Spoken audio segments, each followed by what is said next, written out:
Welcome back to Well. It's your host, Laura, and this is the podcast where we discuss the businesses behind the scenes in the wellness and fitness industry and how they intersect with just about everything in our lives today. On today's episode, we have Kenzie Wesp, who is the owner, founder, and dreamer behind Trueform Fitness and The Format in Nashville. She has grown to 4 locations quickly and is not stopping there. And this woman is not just a ray of sunshine, she is a powerhouse. At just 25 years old, she has taken Nashville by storm, and she's done it in a way that is very intentional behind culture, team, and how she builds community. Everything at each studio, including the interactions with your teacher, the front desk staff, the management, and Kenzie herself, is all about belonging. We can't wait for you to hear how she's designed this culture and how she intends to scale. Welcome to the show, Kenzie. Thanks so much for being here with us today. Yes, thank you. I'm so excited. Yeah, me too. So Kenzie and I had a chance to meet at the Reboot retreat in Texas a few weeks ago. And gosh, I was just I was floored by your energy, your story, we sat on a panel together about leadership essentially in the fitness space.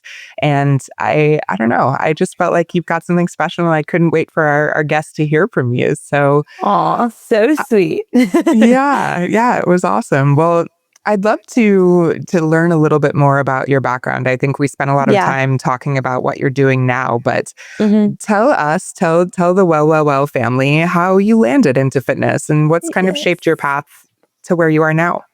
Yes. Well, thank you for having me. And it was so much fun. We all left the weekend you're talking about specifically was like a retreat really for studio owners. And I left so encouraged. And a huge part of that was because of your encouragement. So thank you. Thanks. But yeah, I feel like my story and how I even got into this is unique just because the turnaround time from really like my love for movement and wellness into my career was so quick. Yeah.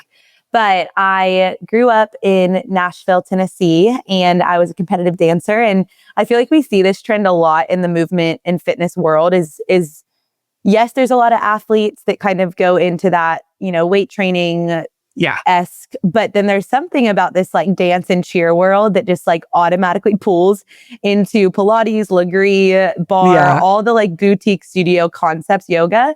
And so I am one of those. I was a competitive dancer. I danced in college at the University of Mississippi. And after my freshman year, I had an injury that it no longer made sense for me to continue to just kind of harp my body in the way that I was doing college dance team. And so when I moved back to Nashville from Oxford, I was like, well, I have to do something because I was used to waking up at 6 a.m. for workouts and then dancing all the time. And now I need to find kind of like where I need to move my body. And I found a Legree studio that was here in town that was just kind of the perfect avenue for me to start moving. And so I started working out at that studio as a sophomore in college. And throughout my college experience is really when I started to better understand not just movement, but also wellness. So I really fell in love with nutrition and holistic medicine and just kind of that whole world of like crunchiness, I guess you could say. Yeah, I'm with you. And so then going into my senior year of college, deciding what I wanted to do, I was in school for psychology. So I really thought that I was going to be a family therapist because my goal, I was like, I want to help people. Like if I can do anything in life, it's that I want to help people. And at the time, I feel like it was like, you were a nurse, you were a doctor, you could be a therapist. Like there were these very specific areas of quote unquote helping people, and movement or teaching people movement never felt like that was possible for that specific desire. And it wasn't until going into my senior year that I decided I wanted to get certified in Legree. And so through the studio I was working out at, they encouraged me to get certified. So in 2021, I went and got certified in LA right at like the height of COVID. They were finally letting people kind of fly. Oh my gosh. So I flew out to LA, I got certified, and it was a huge, crazy like whirlwind after that. But essentially started teaching, and I'm a very obsessive personality and I'm a committed person. And so I didn't just start teaching, but I was like, oh, all I want to do is teach all day long. So I started taking as many subs and I started teaching as much as I possibly could. And ultimately the opportunity to actually take over the location and branch of that studio that I had been working at and working out at for so many years came to be in April Wow. of it, like right whenever it was like 2021 into the new year of 22 is when they first approached me. And so that is how I got into like wellness and movement. And then my story of how I got into studio ownership kind of started there, where they asked me to take over that location, and everything just kind of fell into place. And now we're working on Studio 4 of a different concept. So I own two Lagree studios, and then started a hot Pilates studio brand too. Yeah. I'm excited to dive into that, like the decision making behind. Yes, exactly. All of that. But it's funny, you're one of our other clients in the Lagree world kind of fell into the same situation you did. I think you met Becca, right? Or maybe you guys she's have the connected. Best. She has been such an amazing, that connection specifically came at such a sweet time, because it was right around the time I was given the opportunity. I felt I was like, there's no way. I'm 21. Literally, I'm 21. I was about to graduate college, and I was like, there's just no way. Like I actually the reality is I said no to the initial opportunity. And then whenever I went to my family and was processing through it weeks later, they were like, why would you say no to that? That's an amazing opportunity. And one of my best friends that had moved here from San Diego, which is where you're at, she was like, when I was processing through this with her, she was like, Kenzie, oh my gosh, one of my best family friends, this same thing happened to her. Yep. So we actually have a mutual connection that connected us. And I talked to Becca, and she really encouraged me into it. Yeah. I love that story so much, because it is, I mean, full transparency, funny for me, when Doug, my business partner here, asked me to start Walla, I said no twice before he got me to say yes to doing it. So it's funny. There are those moments in life, right, where it's like the stone appears, but you're so scared to take the leap because it's such a big leap. And then when you do it, the whole world lays out in front of you. It's so exciting. So congrats on having the courage to do that, because man, it is definitely not easy to step into entrepreneurship. Yeah, I always say it's almost my age was almost a blessing at that point in time, because I mean, you see it with toddlers. There's like no fear in these 2-year-olds, 3-year-olds. And there was almost this like lack of fear going into it. I was like, well, I don't understand anything that has to do with big time business things, so I might as well do it because there's no fear. I have no idea what I'm doing. Okay, you said one of my favorite things I've ever heard an entrepreneur say about risk. Maybe this is something you say a lot, but you were like, you know what? I just figured if I failed, I like peanut butter and jelly, and I could probably live in a cardboard box if I have to. Yes, I always say that. I actually grew up with my mom saying that. My dad is an entrepreneur, and my parents are just such risk takers. Like they moved us from Pittsburgh to North Carolina to Nashville, all within the span of a year. And oh my gosh, like you think of people moving locations, everyone's like, oh my gosh, you're moving into a new state. Oh, you're moving twice to a new state. And so I grew up with almost this mentality of like, if you feel like the call to move somewhere, or you feel the calling to go do something, like you have to do it. There's more risk in that. But she always said, she was like, hey, we could eat peanut butter and jellies and live in a cardboard box and life would be great. And I agree. And so I've kind of adapted that. Oh, I love it. That made me smile when you said that, because I was like, gosh, if more people just had this mentality, we would probably have a lot of exciting things happening in the world. Yes. Okay, so this conversation, I'd love to kind of shift in the direction of the team that you've built at these two different studios, or two different brands, I should say. And part of the reason I wanted to bring you on so badly, not just because I was so inspired by your story getting going so young, but also you speak about culture and leadership and team building in a way that I don't know that I've ever heard anybody in their 20s speak to. Like you sound like such an old soul and somebody who's done this for lifetimes. So I'd love to hear from you when you started the Studio Novo, or I guess I shouldn't say when you took over Studio Novo. I think that was the first one. Mm-hmm. How did you think about team culture at that point? And, I guess let's stop there. How did you think about team culture? Sure. Great starting point. And it that was kind of the intro into the panel that we were on together. I know actually at the time, obviously was like willing to take this risk to become a studio owner.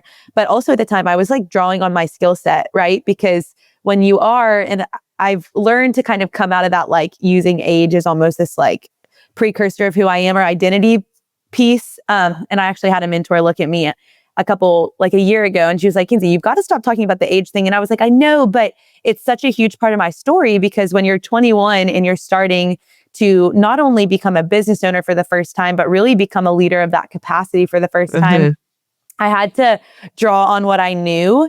And I had always been a part of a dance team. I had always been a part of leadership positions in a smaller role, right? Whether that be like a school program, or whether that be, I was even in a sorority for a second and had a leadership role. And so one thing that I always relied on in those areas is, how can we make people feel in these circles? How can we make people feel a part of something that they're not going to be a part of if they're not a part of it?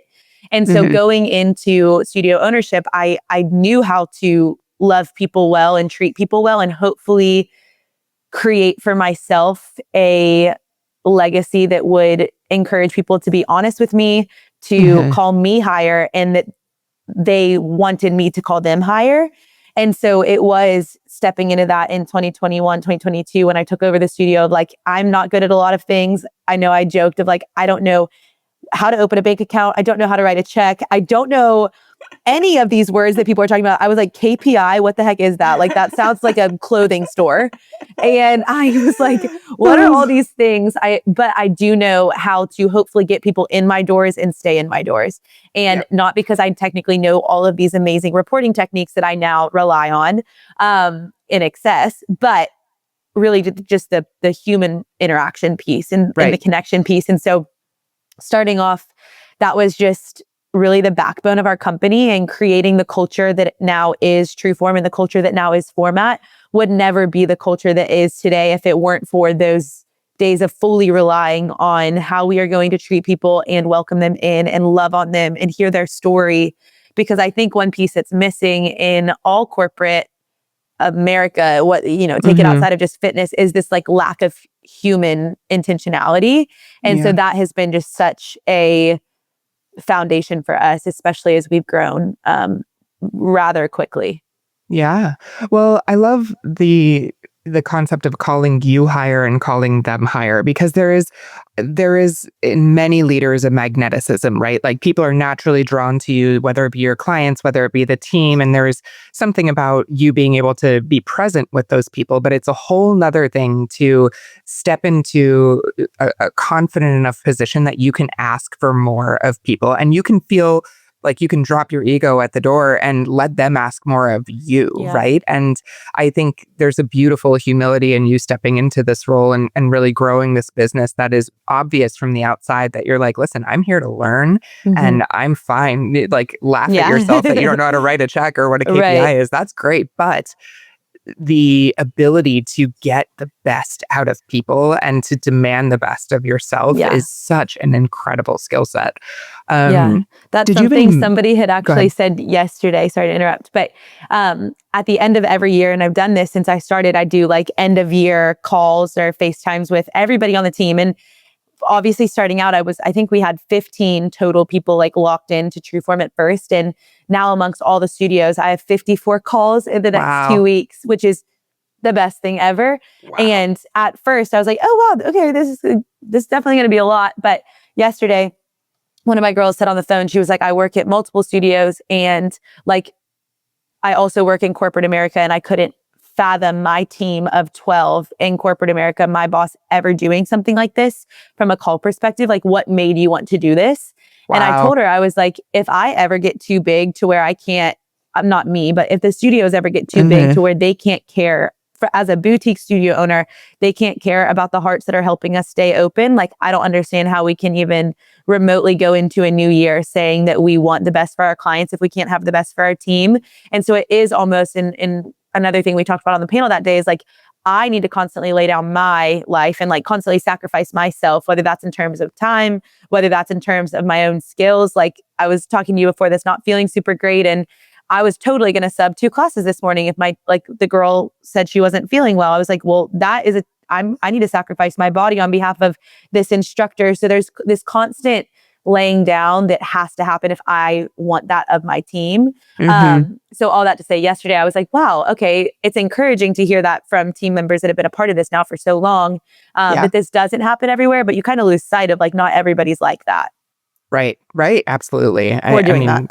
I can tell you right now, not everybody is. There are people that haven't met with their instructors in years. But did you have any specific mentors or kind of guides, people who you look to learn a lot of this? Or yeah, tell me about the mentors and leadership you looked up to.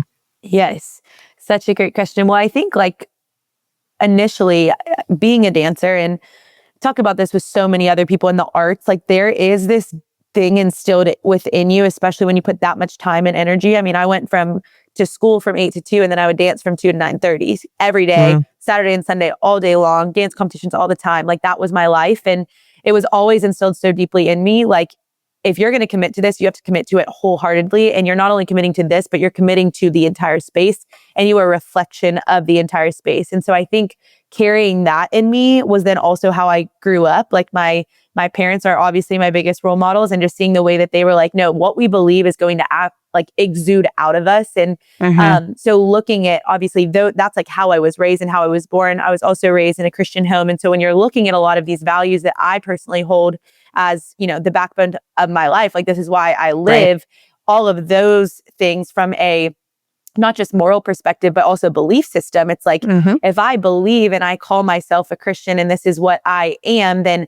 this is how I need to live. And the number one thing in that I have always taken away from my faith specifically is like taking the shirt off my back and giving it to somebody else. So that belief system within myself, I feel like has 1000% structured my view of leadership. But I have had the amazing opportunity to also have very specific mentors now in the business space that have also continued to affirm and reaffirm that. And I mean, Hensley kind of stepped into my life really towards the end, not towards the end, but towards the backside of Trueform really hitting its growth spurt, and then format being created.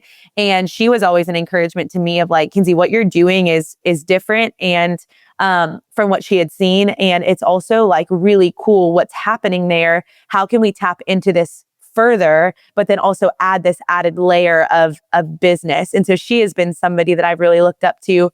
And then there is a guy, actually, a man. He's much older than I, but he is amazing. And he is in the franchise space. And cool. I've always looked up to him because he started, owned and operated a very amazing gym franchise. And one thing he always encouraged me into is like, the people that you bring at the very beginning are the people that are going to be there at the very, very end. So you fostering those relationships very early and caring deeply about not just who they are, but like how their family is, what's going on in their life behind the scenes, that is going to carry into your growth. And I think just because I have such a vision for this and such a 10-year plan, I'm like, okay, if that 10-year plan is going to happen, I need to really dig deep into the team that I have now. So definitely mentors. Also definitely I feel like the belief system that I just was raised in and believed to this For sure. day. Yeah, that's amazing. Well, I mean, just thinking about what he's told you, what Hensley said, she's never seen anything like this. I'd love to hear, first of all, when you knew you had something special, and was it with Trueform? Was it the format? Why the kind of divestiture from Legree specifically? Tell us a little bit more about the choice to do all this. For sure. I think at the very beginning, I mean, again, if we're bringing it back to like the origin story of how we create, started, very rarely is there somebody beginning something solely based off of like, oh, I have a vision for this culture in this community. It's oftentimes like, oh my gosh, like I want to bring the next best Pilates studio, or I have this amazing modality and method that I want to start. And so I think from the very beginning, like the tipping point at the beginning was starting something based off of a community, and really deeply enforcing that over some of maybe the other things that fitness studios were enforcing. And so our main flock to our concept at the beginning was people being like, wow, I feel different here. And this is like cultivated differently. And you guys focus on community events. And I have opportunities to see my instructors and my friends outside of this place because of this opportunity. And so at Trueform specifically grew to location 2 a year after we rebranded and a year and a half after I took over ownership. And it was, and that was amazing and so exciting. But I feel like that's a pretty normal trajectory of growth that we see with some boutique studio owners, is within a year and a half to 2 years, we see people starting to pursue location 2. And what happened in my story that I think is really unique is that we opened up the second Trueform, and that was in April of 2023. And April of 2024 is when that was. Okay. And so opened that, and it was like a month into that I just saw this like immense desire and need for people to be into community-based fitness, because we were coming into Nashville. There's Legree studios, there's corporate chains Right. that are similar to Legree. There's you can go anywhere and find it. Right. But there was something that was pulling people and having people drive regardless of where we were at. And what started happening in my brain and in my heart was like, wow, okay, if people want community-based fitness, we need to put this everywhere. Well, then I obviously was dealing with the fact that I can't really do that with Legree. I love Legree. I honor them. And I think what they've created is amazing. But also I was then put at a limit because I can't technically bring on somebody to open up my studio without them paying two different licensees, or, there's Legree in multiple places. And how are we going to really create this like booming brand if we're almost kind of under the guise of Legree, which again, I love and am so grateful. I'm a studio owner for them. But that is where I was like, well, I'm not going to go and rip off their machines. We know what happened there. Yeah. So not doing that. Yeah. And I'm not going to go and create like a similar concept. And so I started looking at, okay, not what is lacking in terms of concept, but what is lacking in terms of the community concept. And so, we have seen in Nashville so many amazing community-based bar studios, so many amazing community-based cycle studios. And I was like, there is nothing for mat and hot Pilates. And so that we opened Trueform one city in April, and in July we started and created the format, which is just actually looking back such a psycho timeline.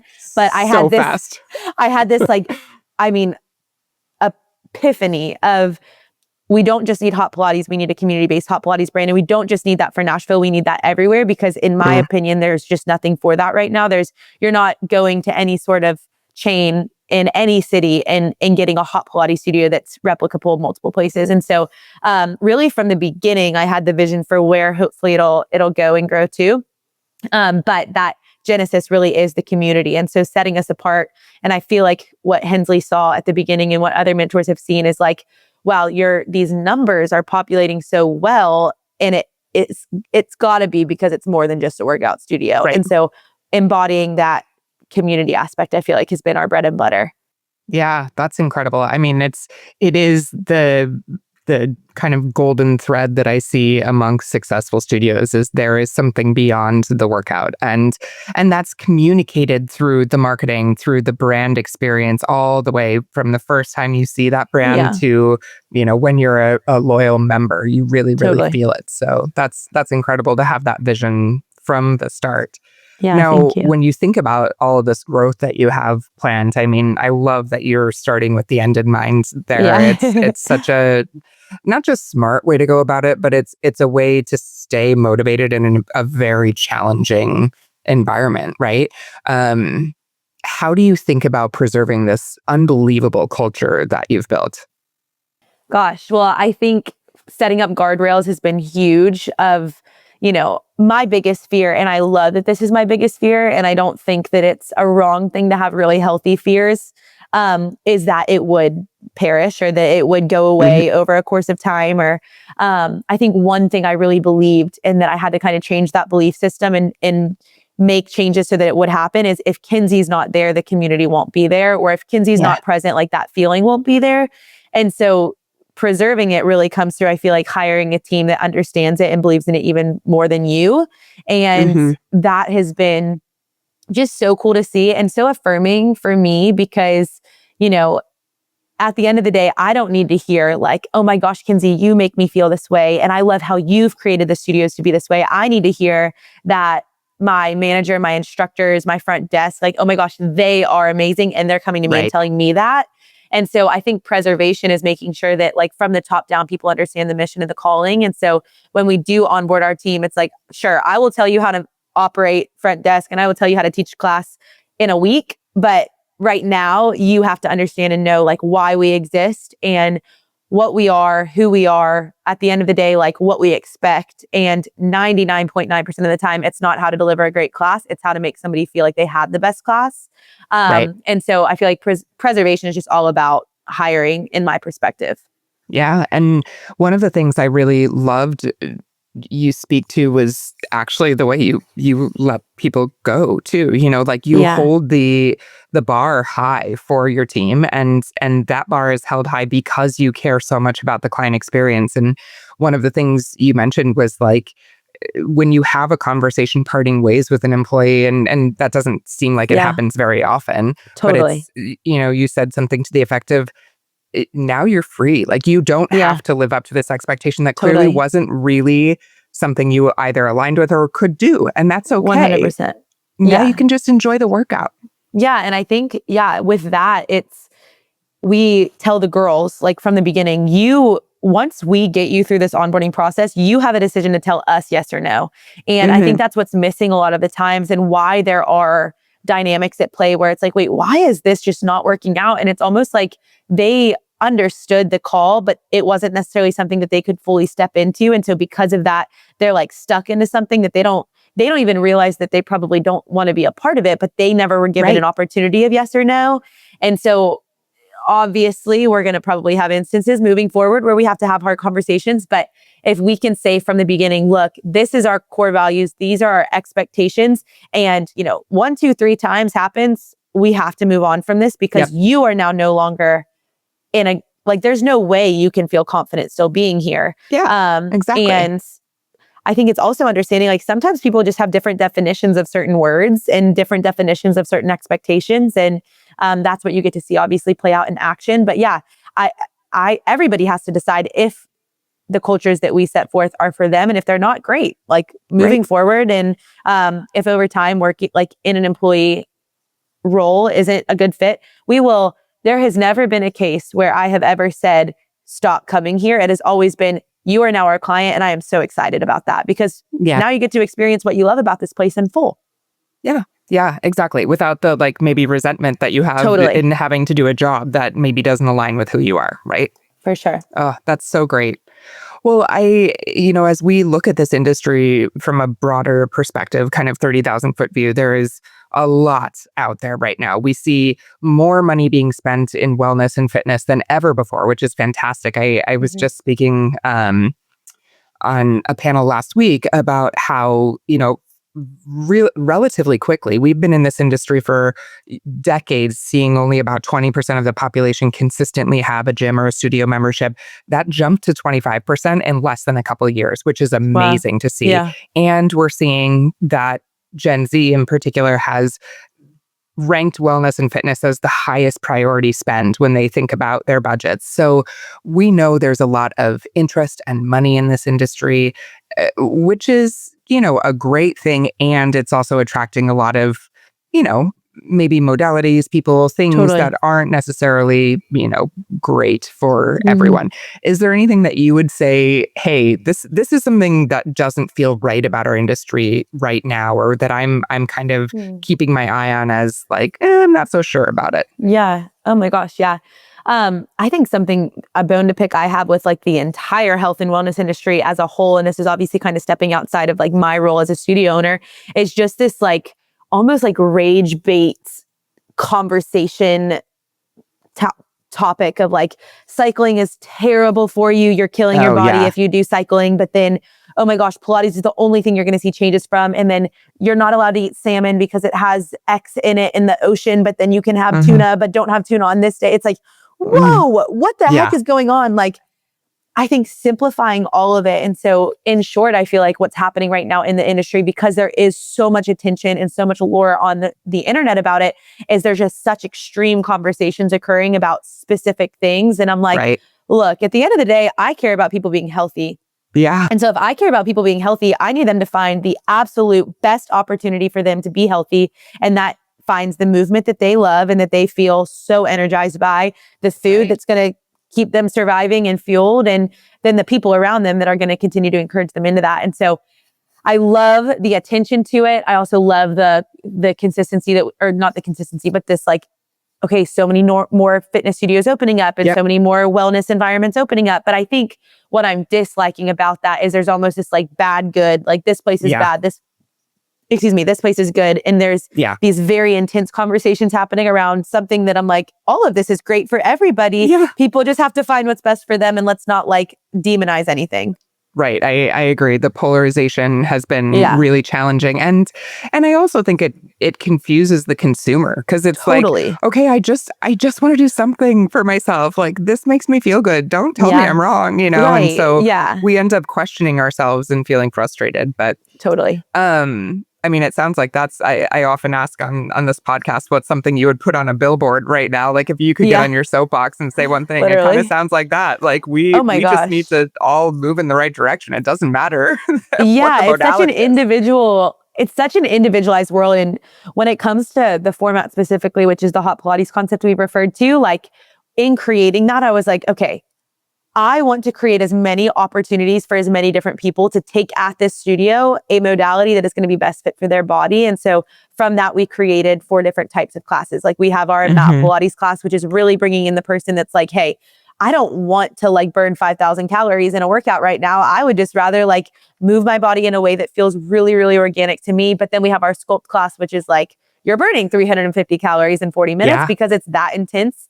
And so, like, screaming from the billboards, like, there's a workout modality for every single person. There is a health and fitness and wellness regimen that is for every single person. But what's for you isn't going to be for me. I mean, even looking at our careers, it's like my career path is one thing, yours is yours, but it's all working towards the same goal. Yeah. Awesome. Gosh, well, I am so excited to see where things go with the format, and obviously just to watch you continue to shine. I love what you're bringing to the world. And, you know, I think there's so much we all can learn from this, you know, concept that you have of really raising the bar for a team, letting the team raise the bar for you, and just generally speaking, the risk and being okay with that. All the takeaways. I love it. Yes. Well, thank you so much for joining us today. Where is the best place for our folks to find you if they're interested?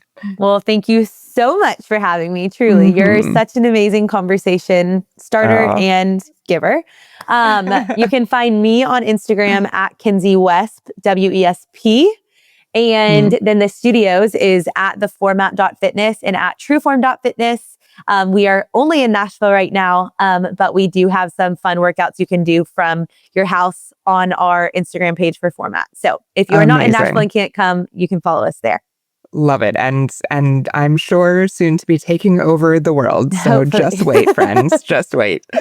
All right. Thanks for joining us, and we'll see you next time on Well, Well, Well.